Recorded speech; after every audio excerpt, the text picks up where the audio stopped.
हम कहते हैं आप ब्रह्मचर्य रह के देखो और नाम जप करो, बड़ी बड़ी विपत्तियों को रौंद के न निकल जाओ। तो हमसे बताओ, ब्रह्मचर्य वो पावर है जो आपकी सोच को पॉजिटिव करता है। अगर हम आज दहाड़ रहे हैं तो भगवान की शरण में और ब्रह्मचर्य से हैं, उससे हम दहाड़ रहे हैं।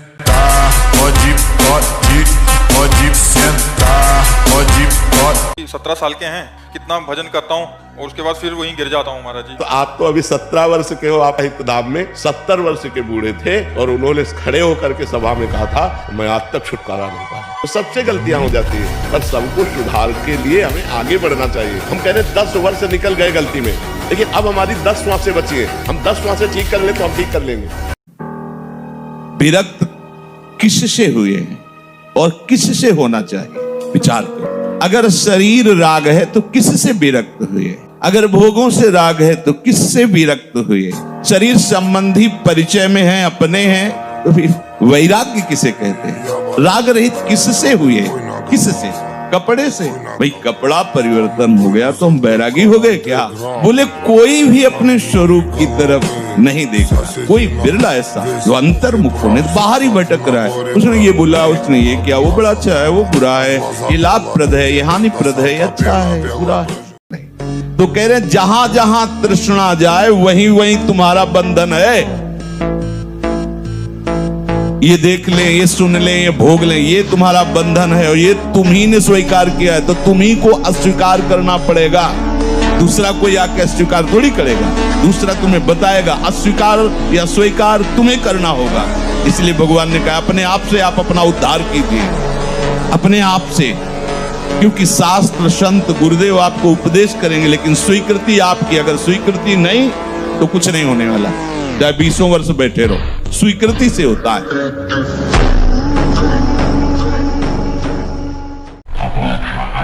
जो बेचारे हैं इस रस को नहीं समझते, वो कहते हैं ऐसी खास बात क्या है, हमारी छाती से छाती लगाओ, खास बात समझ में आ जाएगी।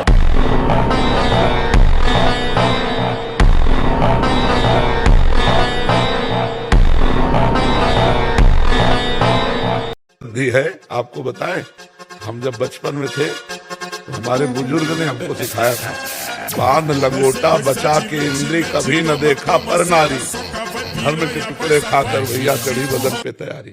बांध लंगोटा बचा के इंद्री, ब्रह्मचर्य।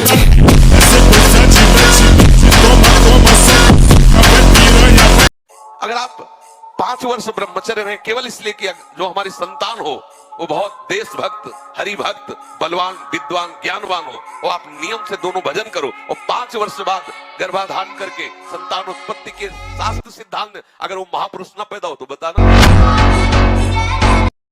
और हम स्वस्थ हैं, ये प्रमाण। जिन लोगों को भ्रम है तो एक बार बॉडी देखो, पूरा बल, पूरा। और जैसे लोग कहते हैं ये नहीं बनेंगे तो ये भी दिखा दिया करो कि कैसे ये तो देखो। ब्रह्मचर्य का विमल प्रताप प्रकट होता है, वीरवान बलवान होता है, विद्वान होता है। ब्रह्मचर्य में अलौकिक अमानुषिक शक्ति जागृत हो जाती है। उसकी शक्ति के सामने संसार को आश्चर्य असंभव जान पड़ता है।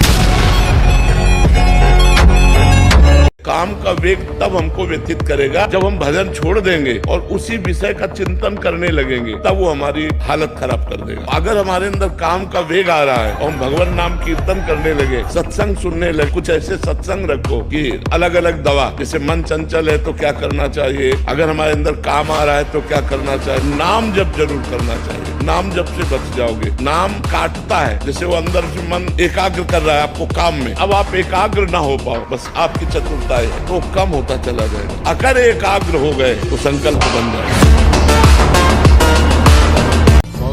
जैसे बच्चा कहता मुझे दूध नहीं पीना, तो ये माँ की पीड़ा है, वो 100 बार मनाएगी और दूध पिलाएगी क्योंकि माँ है। बच्चा माँ को झिड़क दे, नहीं पीऊंगा दूध, वो फुसलाएगी, पी लो। माँ को इसमें क्या सुख है? वो उसका बच्चा है, पिलाना उसका कर्तव्य है। ऐसे ही अनंत ब्रह्मांडों का वो पिता है विश्वंभर, और हम उसके दास हैं। उससे भी बेपरवाह हैं तो अपने आप हाथ से आके पवा जाएगा। वो जितना भी माँ में वात्सल्य है अनंत ब्रह्मांडों में, माताओं में, वो हमारे प्रभु के एक अंश से है। ऐसा वात्सल्य समुद्र कैसे तुम उनके दास हो, कैसे तुमको आवश्यकता की वस्तु नहीं देगा।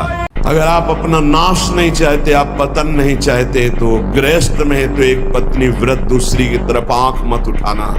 धर्म पूर्वक कमाओ, परिवार का पोषण करो, नाम जप करो, मुक्त हो जाओ। अगर भगवान के मार्ग में चले हो तो ये मत समझो कि तुम्हारी तरफ मुस्कुरा कर कोई तुम्हें प्यार कर रहा है। नहीं, मुस्कुरा कर तुम्हें फांसी पे चढ़ाने का विधान बनाया जा रहा है। हमारी हृदय की बात को समझ लेना।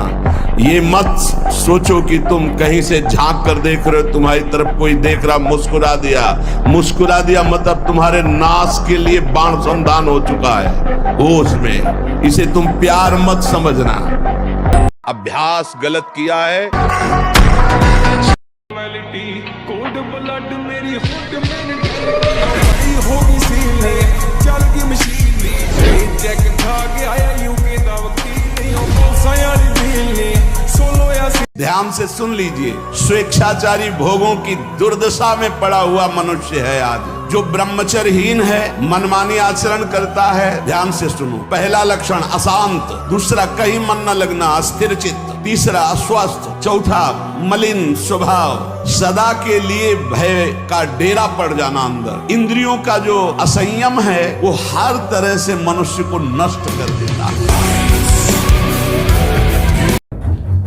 उपासक जब विषयी पुरुषों का संग करने लगता है तो उनसे भी नीचे वो गिर जाता है, उनसे भी नीचे गिर जाता है। क्योंकि उनके अंदर तो ये होता है कि मैं विषयी हूं, मैं नीच हूं, ये संत है, ये भाव तो रहता है। लेकिन वो जो मैं वैरागी हूं, विरक्त हूं, संत हूं, वो जब उनके संग से नीचे गिरने लगता है तो बहुत बुरी दशा को प्राप्त होता है। हमें प्रभु के मार्ग में आगे बढ़ना है।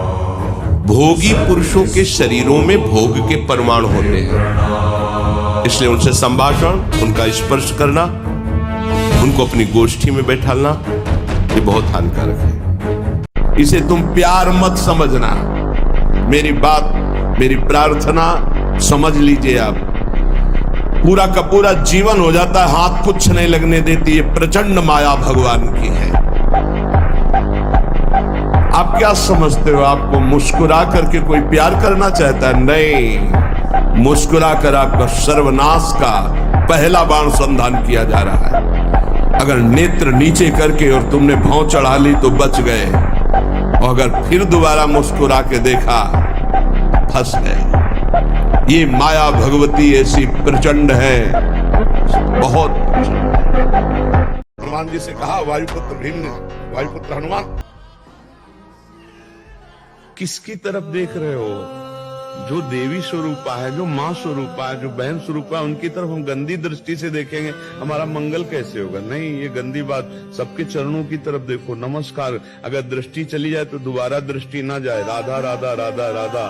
दूसरी माँ बहनों को काम दृष्टि से देखोगे, दुर्गति को प्राप्त हो जाओगे। ये मन मकड़ी के जाले की तरह वासना बुनता रहता है और हमको फंसाता है। इसीलिए उपासक मन के जाल को बनने ही न दे। राधा राधा राधा राधा, वो कहेगा नहीं सुनो ऐसे से ऐसा, राधा राधा, वो आपको फंसा नहीं पाएगा। आपका ब्रह्मचर्य बहुत लंबे समय तक आबाद चलेगा।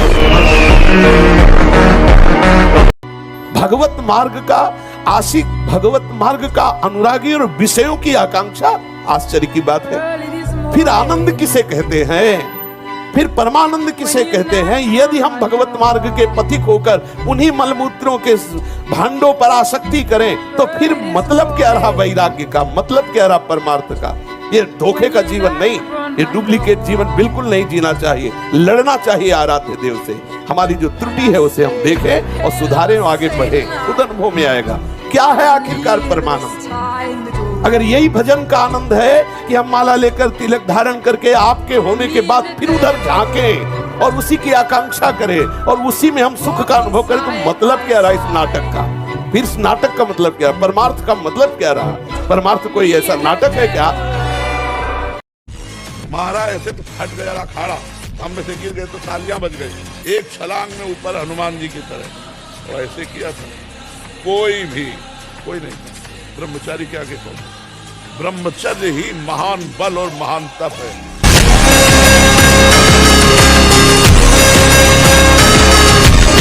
जिसे निकालने में इतना आनंद समझते, उसको रोक के तो देखो, बहादुर बन जाओगे, माया पर विजय प्राप्त करोगे, हर विपत्ति हर संकट को रौंदने की सामर्थ्य।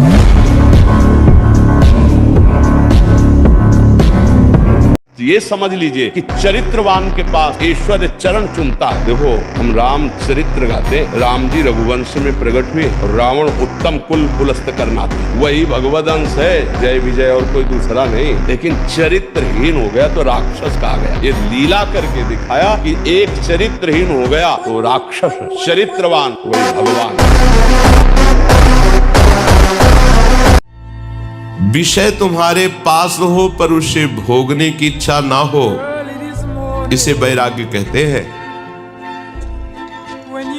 सब सामग्री सब भोग आपके पास है पर भोगने की इच्छा नहीं, क्योंकि इच्छा तो प्रियालाल के चरणों में समर्पित हो चुकी है।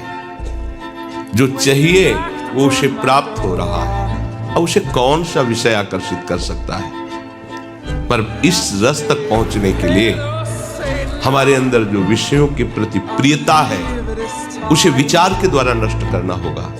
नहीं है सुख इनमें, चाहे जितना आप भोग लीजिए, नहीं है। एक दिन रुकना ही पड़ेगा आपको। आज ही रुक जाइए, समय बर्बाद मत कीजिए, अपने चित्त को चिंतन में तल्लीन कीजिए प्रियालाल के, भोगों के चिंतन में नहीं। अनुभव नहीं हो। और पवित्र भोजन का, ये मुर्गा मुर्गी खा के बलवान बनना चाहते हैं। ब्रह्मचारी पवित्र आचरण वाला, दूसरों का हित करने वाला, वो बलवान होगा। तो बल तो भगवत बल प्रदत्त है।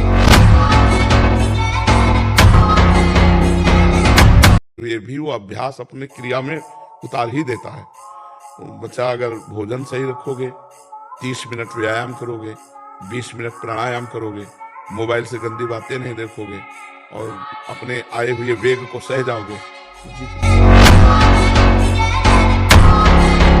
धन्यवाद देते कि आप नए